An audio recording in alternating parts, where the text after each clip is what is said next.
ഇന്ന് നമുക്ക് ഒരു സമ്മർ കുർത്തി ചെയ്യാം അല്ലേ. എൻ്റെ അമ്മ പുറത്തേക്ക് ഇറങ്ങാൻ പറ്റാത്ത ചൂടാണ് നമ്മൾ എല്ലാവരും അനുഭവിച്ചുകൊണ്ടിരിക്കുന്നത്. അപ്പോൾ ഈ ഒരു ക്ലൈമറ്റിന് പറ്റിയ ഒരു ഔട്ട്ഫിറ്റ് ആണ്. അപ്പോൾ നിങ്ങൾ ആദ്യമേ ക്ലോത്ത് സെലക്ട് ചെയ്യുമ്പോൾ അതിന് പറ്റിയ തുണി വേണം എടുക്കാൻ വേണ്ടിയിട്ട്. ഞാൻ ഇവിടെ പ്യുവർ കോട്ടൺ ആണ്. ഇപ്പോഴത്തെ ഈ ഒരു ചൂടിന് കോട്ടന്റെ തുണി തന്നെ സെലക്ട് ചെയ്യുക. അതും വളരെ കട്ടി കുറവായിട്ടുള്ള തുണി കിട്ടും കേട്ടോ. നമ്മൾ വേർത്താൽ തന്നെ പെട്ടെന്ന് അത് ഉണങ്ങിപ്പോവും. പക്ഷേ കട്ടിയൊക്കെയുള്ള കോട്ടൺ ആണെങ്കിൽ നനഞ്ഞ് നമ്മളുടെ ബോഡിയുമായിട്ട് ഒട്ടിയിരിക്കും കേട്ടോ. അപ്പം ഞാൻ ഇതിൻ്റെ ഒരു തിക്നെസ് നിങ്ങളെ കാണിച്ചു തരാം. ഇതാ കണ്ടോ, വളരെ സോഫ്റ്റ് ആയിട്ടുള്ള കോട്ടൺ ആണ്. ഇപ്പോൾ മിക്ക കടയിലും അവൈലബിൾ ആണ്. 140, 150 ആ ഒരു റേറ്റിലാണ് പെർ മീറ്റർ നമുക്ക് വരുന്നത് കേട്ടോ. ഇത് അത്യാവശ്യം ഇൻസ്റ്റയിലൊക്കെ നല്ല ട്രെൻഡ് ആയിട്ടുള്ള ഒരു ഡിസൈനാണ്. തെങ്ങിൻ്റെ ഒരു ഡിസൈനാണ്. പല ഷെയ്ഡ്സ് ഉണ്ടായിരുന്നു കേട്ടോ. കോഫി ബ്രൗൺ, അതുപോലെ തന്നെ പിസ്ത കളറ്. അപ്പോൾ എനിക്ക് ഈ ഒരു ഷെയ്ഡാണ് ഇഷ്ടപ്പെട്ടത്. ഞാനിപ്പോൾ ഇതൊരു 3 മീറ്റർ വാങ്ങിയിട്ടുണ്ട്. നമുക്കൊരു 2.5 മീറ്റർ മതി. നമ്മളിതൊരു എലൈൻ ടോപ്പാണ്, അധികം ലൂസ് ഒന്നും ആക്കാത്ത ഒരു എലൈൻ ടോപ്പ് വിത്ത് പോക്കറ്റൊക്കെയാണ് നമ്മൾ ചെയ്യാൻ പോകുന്നത്. അപ്പോൾ ആദ്യം ഇതിൻ്റെ കട്ടിങ് നോക്കാം. കട്ടിങ്ങിൽ എനിക്ക് ഈ തുണി 2ആയിട്ട് കട്ട് ചെയ്ത് കുഴപ്പമില്ല. ഞാൻ ഓർത്തു ഒരു തെങ്ങ് തന്നെയാണ് ഉള്ളത്. ഇതങ്ങനെയല്ല, ഒരെണ്ണം ഇങ്ങനെ ഒരെണ്ണം തല കുത്തന്നെ. അപ്പോൾ നമുക്ക് എങ്ങനെ വേണമെങ്കിലും ഇത് കട്ട് ചെയ്യാം. ചില കേസിൽ ഇങ്ങനെ മാത്രമായിരിക്കും. അപ്പോൾ എന്ത് ചെയ്യണം, നമ്മൾ ഒന്ന് കട്ട് ചെയ്തിട്ട് ഫ്രണ്ട് പാർട്ടും ബാക്ക് പാർട്ടും സെപ്പറേറ്റ് ചെയ്തിട്ട് വേണം ഇടാൻ വേണ്ടിയിട്ട്. ഇതിനിപ്പോൾ എങ്ങനെ ഇട്ടാലും കുഴപ്പമില്ല കേട്ടോ. ഇത് തുണി നമ്മളിങ്ങനെ ഒന്ന് കറക്റ്റ് ആക്കി ഒന്ന് മടക്കി ഇട്ട് കഴിഞ്ഞു കേട്ടോ. ഇനി ഞാൻ ലെങ്ത്ത് മാർക്ക് ചെയ്യാൻ പോവാണ്. ഞാനിപ്പോൾ ലെങ്ത്ത് കുറച്ച് കൂടുതലാണ് എടുക്കുന്നത് കേട്ടോ. എലൈൻ ടോപ്പ് ആണെങ്കിൽ കൂടെ ലെങ്ത്ത് അത്യാവശ്യം എടുക്കുവാണ്. ഞാനൊരു മൊത്തത്തിൽ 49 ഇഞ്ച് ലെങ്ത്ത്, തയ്യൽത്തുമ്പോൾ എല്ലാം കൂടി ചേർത്തിട്ടാണ് കേട്ടോ. എല്ലാം കൂടി പോയി കഴിഞ്ഞിട്ട് എനിക്കൊരു 47 ലെങ്ത്ത് കിട്ടും. അപ്പോൾ 49 ഇങ്ങനെ ഒന്ന് മാർക്ക് ചെയ്തു. ഇനി ഇവിടെ നിന്ന് ഷോൾഡർ ബാക്കിയുള്ള കാര്യങ്ങൾ സ്മോൾ സൈസാണ് ചെയ്യുന്നത് കേട്ടോ. 36 സൈസിലാണ്. ഇതെനിക്ക് തന്നെയാണ് ഞാൻ ചെയ്യുന്നത്. അപ്പോൾ അളവ് കാണിച്ചിട്ട് ആദ്യം നമുക്കിതിൻ്റെ ഷോൾഡർ മാർക്ക് ചെയ്യാം. അപ്പോൾ 7 ഇഞ്ച് ഷോൾഡർ മാർക്ക് ചെയ്തു. ഈ കാണുന്നത് സ്ലീവിനുള്ള പോർഷനാണ് കേട്ടോ. ഞാൻ 3 മീറ്റർ വാങ്ങിയെന്ന് പറഞ്ഞല്ലോ, ഇതാണ് സ്ലീവിനുള്ളത്. ഷോൾഡർ മാർക്ക് ചെയ്ത് കഴിഞ്ഞിട്ട് താഴത്തേക്ക് നമുക്ക് ആം ഹോൾ ലെങ്ത് എത്രയാണോ അത് മാർക്ക് ചെയ്ത് കൊടുക്കുക. എനിക്ക് 6.5 വരുന്നത്, അത് മാർക്ക് ചെയ്ത് കൊടുത്തു. അതിനുശേഷം ഞാൻ ഇതിൻ്റെ സെൻറ്റർ പോയിന്റ് ഇതുപോലെ ഇങ്ങനെ സെൻറ്റർ മാർക്ക് ചെയ്ത് കൊടുക്കുക. ഇനി നമ്മൾക്ക് ഇതിവിടെ ചെസ്റ്റാണ് മാർക്ക് ചെയ്യേണ്ടത്. അപ്പോൾ ഈ ടേപ്പ് ഇങ്ങനെ സ്ട്രെയിറ്റ് വെച്ച് കൊടുക്കുക. അപ്പോൾ നിങ്ങൾക്ക് എത്ര ഇഞ്ചാണോ ചെസ്റ്റ് വരുന്നത് അവിടം വരെ അതിനെ കൂടെ 2 ഇഞ്ച് തയ്യൽത്തും കൂടി ചേർത്തിട്ട് ഞാൻ ഇവിടെ 11 ഇഞ്ച് ഇങ്ങനെ മാർക്ക് ചെയ്തു. ഇത് കറക്റ്റ് അളവ്. ഇനി ഇവിടേക്ക് നമുക്ക് ആം ഹോള് ഇങ്ങനെ അങ്ങ് കുഴിച്ചിങ്ങനെ അങ്ങ് വരച്ച് കൊടുക്കുക. അത് കഴിഞ്ഞിട്ട് നമ്മൾക്കിവിടെ വേസ്റ്റും ഹിപ്പും, വേസ്റ്റ് 14, ഹിപ്പ് 20. ഇനി ഇതിൻ്റെ വണ്ണം കൂടെ ഒന്ന് മാർക്ക് ചെയ്ത് കൊടുക്കുക കേട്ടോ. ഇവിടെ വണ്ണം വരുന്നത് 7.5 ഇഞ്ചാണ്. അതിവിടെ മാർക്ക് ചെയ്ത് കൊടുത്തു. 2 ഇഞ്ച് തയ്യൽ തുമ്പും കൊടുത്തു. ഇവിടെ എനിക്ക് വരുന്ന വണ്ണം 10 ഇഞ്ചാണ്. ഞാനിവിടെ കുറച്ച് ലൂസ്, എനിക്ക് അത്രക്കില്ല, 8.5 ഉള്ളൂ. പക്ഷേ എനിക്കവിടെ കുറച്ച് ലൂസാണ് ഇഷ്ടം. അപ്പോൾ അതുകൊണ്ട് ഞാൻ ഇങ്ങനെ ഒന്ന് മാർക്ക് ചെയ്ത് കൊടുത്തു കേട്ടോ. ഇതിൽ ഞാൻ 2 സൈഡിലും പോക്കറ്റ് വെക്കുന്നുണ്ടേ. അപ്പോൾ ഇങ്ങനെ ചെയ്ത് കൊടുത്തു. ഇനി ഇതിൻ്റെ താഴെ 3 ഇഞ്ചിൽ നമുക്കിവിടെ ഇങ്ങനെ ഒരു മാർക്കിങ് ചെയ്ത് കൊടുക്കുക. എന്നിട്ട് ടേപ്പ് ഇങ്ങനെ വെച്ചിട്ട് നമ്മൾക്ക് ഒറ്റൊരു ലൈൻ ഇതുപോലെ ഇങ്ങനെ ഒരു ലൈൻ അങ്ങോട്ട് വരച്ച് കൊടുക്കുക. അത് കഴിഞ്ഞിട്ട് താഴെയുള്ള പോർഷൻ നമ്മളൊന്ന് ഷേപ്പ് ചെയ്ത് കൊടുക്കണം. അതായത് ഈ ഭാഗത്ത് നിന്ന് ഇങ്ങനെ ഒരു കർവ്, ഇതുപോലെ ഒരു കർവ് ഒന്ന് ചെയ്ത് കൊടുക്കണം കേട്ടോ. കട്ട് ചെയ്തങ്ങ് മാറ്റാം.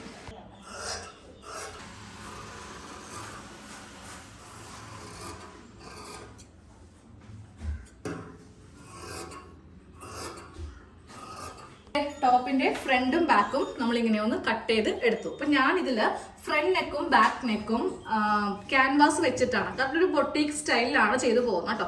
അപ്പോൾ ബൊട്ടീക്ക് സ്റ്റൈൽ എന്ന് പറയുമ്പോൾ ബാക്കിൽ നമ്മൾ ക്രോസ് പീസ് ഉപയോഗിക്കില്ല, ക്യാൻവാസ് പേപ്പർ വെച്ചിട്ട് തന്നെയായിരിക്കും നല്ല ഫിനിഷിങ്ങിൽ ചെയ്യാൻ പോകുന്നത്. അപ്പോൾ ഇത് അങ്ങോട്ട് മാറ്റി വെച്ചിട്ട് നമുക്ക് സ്ലീവ് ഒന്ന് കട്ട് ചെയ്തെടുക്കാം. സ്ലീവ് റൗണ്ട് ഒന്ന് മാർക്ക് ചെയ്ത് എടുക്കാം കേട്ടോ. ഇങ്ങനെ വെച്ചിട്ട് ഇത് എത്ര ഇഞ്ചാണെന്ന് ഒന്ന് മാർക്ക് ചെയ്യുക. ഇതിപ്പോൾ 9.5 ഇഞ്ചുണ്ട്. അത് വെച്ചിട്ട് വേണം നമുക്ക് സ്ലീവ് കട്ട് ചെയ്യാം. അപ്പോൾ അടുത്തത് സ്ലീവിൻ്റെ കട്ടിങ് ആണ് കേട്ടോ. അപ്പോൾ ഞാൻ തയ്യൽ മെഷീനിലേക്ക് ഒന്ന് പോന്നിട്ടുണ്ട്. ഇവിടുന്ന് ബാക്കിയെല്ലാം കൂടെ ഒറ്റയടിക്ക് ചെയ്യാമല്ലോ എന്ന് വിചാരിച്ചു. അപ്പോൾ സ്ലീവിൻ്റെ വണ്ണം 9.5 ഇഞ്ചാണ് വന്നത്. അതിവിടെ ഇങ്ങനെ ഒന്ന് മാർക്ക് ചെയ്ത് കൊടുത്തു. ഇനി ഇവിടെ നിന്ന് താഴത്തേക്ക് നമുക്ക് ആം റൗണ്ട് സ്ലീവിൻ്റെ 3.5 ഇഞ്ചാണ്. അതും ഇവിടെ ഇങ്ങനെ ഒന്ന് മാർക്ക് ചെയ്ത് കൊടുത്തു കേട്ടോ. ഇനി ഇങ്ങോട്ടേക്ക് നമുക്കൊരു 2 ഇഞ്ച് ഇവിടെ ഇങ്ങനെ ഒന്ന് മാർക്ക് ചെയ്ത് കൊടുക്കുക. ഇവിടെയാണ് നമ്മൾ കൈക്കുഴി കുഴിച്ച് കൊണ്ടുവരാൻ പോകുന്നത്. അതായത് ഈ ഭാഗത്ത് നിന്ന് ഇതുപോലെ ഇങ്ങനെ ഇവിടേക്ക് ഇങ്ങനെ കൊടുത്താൽ മതി. പിന്നെ ഇതിങ്ങനെ സ്ട്രെയിറ്റ് വേണം പോകാൻ വേണ്ടിയിട്ട്. ഇനി ഞാൻ സ്ലീവിന് ലെങ്ത്ത് കൊടുത്തിട്ടില്ല. എനിക്ക് എല്ലാം കൂടി ചേർത്തിട്ട് ഞാനൊരു 17 ഇഞ്ച് ലെങ്ത്ത്, തയ്യൽ തുമ്പ് എല്ലാം കൂടി ചേർത്തിട്ടാണ് കേട്ടോ 17 ഇഞ്ച് ഇങ്ങനെ ഒന്ന് മാർക്ക് ചെയ്തങ്ങ് കൊടുക്കുവാണ്. താഴെ കുറച്ച് ഉള്ളിലേക്കൊക്കെ അടിച്ചു പോകുമ്പോൾ നമുക്ക് ലെങ്ത്ത് കുറച്ചും കൂടെ കുറയും കേട്ടോ. ഇതങ്ങോട്ട് കട്ട് ചെയ്ത് എടുക്കാം. ഇനി ഫുൾ സ്റ്റിച്ച് ഇപ്പോൾ തന്നെ നമ്മളങ്ങോട്ട് ചെയ്തങ്ങോട്ട് എടുക്കും. അപ്പോൾ ഈ ഒരു ചൂടിന് നമുക്ക് ഇടാൻ പറ്റിയ നല്ലൊരു ഔട്ട്ഫിറ്റ് എയർലൈൻ തന്നെയാണ്. കാരണം സൈഡ് ഓപ്പൺ അല്ലാത്തത് കൊണ്ട് നമുക്കൊരു ചെറിയ പാൻ്റ് ആണെങ്കിലും ഇതിൻ്റെ അകത്ത് യൂസ് ചെയ്താൽ മതി. ഇതുപോലെ സ്ലീവും കൂടെ ഒന്ന് കട്ടിങ് ചെയ്ത് എടുക്കാം. ഇനി സ്ലീവിൻ്റെ സെൻറ്ററും കൂടെ ഒന്ന് കട്ട് ചെയ്ത് കൊടുക്കാം. ഇനി നമുക്ക് നെക്കിലേക്ക് പോവാം. അപ്പോൾ ഞാൻ ബാക്ക് നെക്കും ഫ്രണ്ട് നെക്കും ക്യാൻവാസ് വെച്ചിട്ടാണ് ചെയ്യുന്നതെന്ന് പറഞ്ഞു. ഇതാണ് ബാക്ക് നെക്ക് കേട്ടോ. ക്യാൻവാസിൽ കട്ട് ചെയ്തെടുത്തു. ഫ്രണ്ട് നെക്ക് ഞാൻ ഓൾറെഡി ഒരു വീഡിയോ ഇട്ടിട്ടുണ്ടായിരുന്നു. നിങ്ങൾ ആരെങ്കിലും അത് കണ്ടോ എന്നറിയത്തില്ല, ജസ്റ്റ് ഒന്ന് കാണിച്ചു തരാം. നമ്മൾ കഴിഞ്ഞ ദിവസം ഇത് മാത്രം എടുത്തിട്ട് ഞാൻ അപ്ലോഡ് ചെയ്തിട്ടുണ്ടായിരുന്നു. ഇതുപോലത്തെ ലേസ് വെച്ചിട്ടുള്ളത്. അപ്പോൾ ഫ്രണ്ട് നെക്കിൻ്റെ പരിപാടി കഴിഞ്ഞിട്ടുണ്ട്.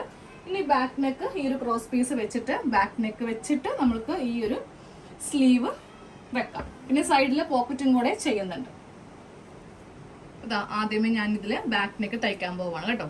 ഈ ഒരു സൈഡൊക്കെ ഇങ്ങനെ തയ്ച്ചെടുത്തിട്ട് നമുക്ക് ഇതുപോലെ ഇങ്ങനെ ബാക്ക് നെക്ക് തയ്ച്ചിട്ട് കുറച്ച് കട്ട് ചെയ്ത് കളഞ്ഞിട്ട് പതിച്ച് തയ്ച്ച് നിർത്താം. എന്നിട്ട് വേണം ഷോൾഡർ എല്ലാം കൂട്ടി എടുക്കാനായിട്ട്. അപ്പോൾ അതെ നമ്മുടെ നെക്കൊക്കെ ഒന്ന് തയ്ച്ച് കഴിഞ്ഞു. ഇതിങ്ങനെ കട്ട് ചെയ്തെടുക്കുവാണ് കേട്ടോ.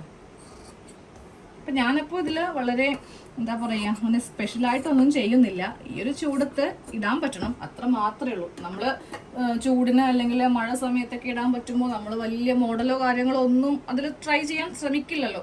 ഈ ഒരു ക്ലൈമറ്റ് നമുക്ക് എങ്ങനെയെങ്കിലും ഒന്ന് തരണം ചെയ്ത് പോകണം, അത്ര മാത്രമേ ഉള്ളൂ. പ്രത്യേകിച്ച് പുറത്തൊക്കെ പോകുമ്പോൾ നമ്മൾ ബ്ലാക്ക് അല്ലെങ്കിൽ കുറച്ച് കട്ടിയുള്ള കളറൊക്കെ യൂസ് ചെയ്യുവാണെങ്കിൽ ചൂട് ഇഴമോ. നാളെ ദിവസം ഞാൻ എൻ്റെ കഷ്ടകാലത്തിന് ഒരു ബ്ലാക്ക് ചുരിദാറിട്ട് പോയി കേട്ടോ. എനിക്ക് എന്താണെന്നറിയാൻ പറ്റില്ല, ബൈക്കിലൊന്നും ഇരിക്കാനേ പറ്റുന്നുണ്ടായിരുന്നില്ല. അപ്പോഴാണ് എനിക്ക് മനസ്സിലായത് ഈ ബ്ലാക്ക് ഇട്ടിട്ടാണ് അങ്ങനത്തെ ഒരു പുകച്ചില്, ഒരു എന്താ പറയുക, നമ്മളൊരു കഞ്ഞിക്കലത്തിൻ്റെ അകത്ത് പുഴുങ്ങാനിടത്തില്ലേ, ആ ഒരു അവസ്ഥയായിരുന്നു എനിക്ക്. അപ്പോൾ അങ്ങനെ ഞാൻ തീരുമാനിച്ചതാണ് എനിക്ക് കുറച്ച് കാലത്തേക്ക് ലൈറ്റ് ഷെയ്ഡ്സ് യൂസ് ചെയ്യാമെന്ന്. അപ്പോൾ അങ്ങനെയാണെങ്കിൽ നമുക്ക് ചൂട് കുറച്ച് കുറവായിരിക്കും ഫീൽ ചെയ്യുന്നത്. പ്രത്യേകിച്ച് നമ്മൾ 2 വീലറിനൊക്കെ യാത്ര ചെയ്യുവാണെങ്കിൽ, ബസ്സിലും കാറിലൊക്കെ ആണെങ്കിൽ ഒരു പരിധി വരെ വെയിൽ നമുക്ക് കൊള്ളില്ല. പക്ഷേ 2 വീലർ ആകുമ്പോൾ അറിയാമല്ലോ, പ്രത്യേകിച്ച് ബാക്കിലെ ആ നെക്കിൻ്റെ ഭാഗവും ഒക്കെ ഭയങ്കര ചൂടായിരിക്കും. അപ്പോൾ നിങ്ങൾ 2 വീലറിലൊക്കെ യാത്ര ചെയ്യുന്ന സമയത്ത് കഴിവതും ലൈറ്റ് ഷെയ്ഡ്സ് ഉപയോഗിക്കാൻ ശ്രദ്ധിക്കുക കേട്ടോ. അപ്പം ഞാനിതിൻ്റെ എല്ലാം കഴിഞ്ഞിട്ട് ഫൈനൽ ലുക്ക് ഒന്ന് കാണിച്ചു തരാം. അപ്പോൾ നിങ്ങൾ ക്ലോത്ത് ചൂസ് ചെയ്യുമ്പോൾ കട്ടി കുറഞ്ഞിട്ടുള്ള ക്ലോത്ത് കുറച്ച് നാളത്തേക്ക് എടുക്കുക. കുർത്തിയുടെ ഫുൾ കട്ടിങ്ങും സ്റ്റിച്ചിങ്ങും കഴിഞ്ഞു കേട്ടോ. ഇത് വളരെ ഈസി ആയിട്ട് എല്ലാവർക്കും ചെയ്യാവുന്നതേ ഉള്ളൂ. ഇതുപോലെ നെക്കിൽ നമ്മൾ ലേസ് കൊടുക്കുവാണെങ്കിൽ നമ്മൾ മേടിക്കുന്ന ആ ഒരു ക്ലോത്തിന് പ്രത്യേക ഒരു ഭംഗി കിട്ടും കേട്ടോ. അപ്പം എൻ്റെ കയ്യിൽ എന്തായാലും ഒരു ക്രോഷയുടെ ലേസ് ഉണ്ടായിരുന്നു. അപ്പോൾ ഞാൻ നെക്ക് ലൈനിലും സ്ലീവിൻ്റെ എൻഡിലും കൊടുത്തു. ഉണ്ടായിരുന്നെങ്കിൽ ഇതിൻ്റെ താഴെ കൊടുത്താണ് കേട്ടോ, പക്ഷെ ഉണ്ടായിരുന്നില്ല. ബോട്ടം റൗണ്ടിൽ നമുക്ക് അത്യാവശ്യം ഉണ്ടെങ്കിൽ മാത്രമേ ഇതുപോലെ ചെയ്യാൻ പറ്റുള്ളൂ. ഞാൻ ഒത്തിരി ബൊട്ടീക്സിലൊക്കെ ഇത് ചെയ്ത് കണ്ടിട്ടുണ്ട്. ആ ഒരു ഇതിലാണ് ഞാൻ ഈ ഒരു ഔട്ട്ഫിറ്റ് ചെയ്തെടുത്തത് കേട്ടോ. അപ്പോൾ ഇതിൽ വലിയ പ്രത്യേകത കാര്യങ്ങളൊന്നുമില്ല, എല്ലാവർക്കും വളരെ ഈസി ആയിട്ട് ചെയ്യാൻ പറ്റിയ ഒരു മോഡലാണിത്. അപ്പോൾ ഒന്ന് തീർച്ചയായിട്ടും ട്രൈ ചെയ്ത് നോക്കുക. ചൂടൊക്കെയാണ്, നമുക്ക് ഇതുപോലത്തെ കളേഴ്സാണ് ഇപ്പോൾ ഉടുക്കാൻ കുറച്ചുകൂടി ബെറ്റർ ആയിട്ട് വരുന്നത്. ഇതിൻ്റെ തന്നെ ഒരു സെയിം ക്ലോത്ത് ഉണ്ടെങ്കിൽ പാൻറ്റും കൂടെ കോട്ട് സെറ്റ് പോലെയും ചെയ്യാം. ഞാനപ്പോൾ ഇത് 3 മീറ്ററേ മേടിച്ചുള്ളൂ. അപ്പോൾ ഇനി ഉണ്ടെങ്കിൽ കിട്ടുവാണെങ്കിൽ കുറച്ചുകൂടി മേടിച്ചിട്ട് എനിക്കിതിൻ്റെ പാൻറ്റും കൂടി ചെയ്താൽ കൊള്ളാമെന്നുണ്ട്. നല്ല രസമാണ്, ഇട്ട് നോക്കിയപ്പോൾ നല്ല ഭംഗിയായിട്ട് എനിക്ക് ഫീൽ ചെയ്തു. ഞാനൊരു വീഡിയോയിൽ കാണിക്കാം ഇട്ട് കാണിക്കുന്നത്. Okay, thank you.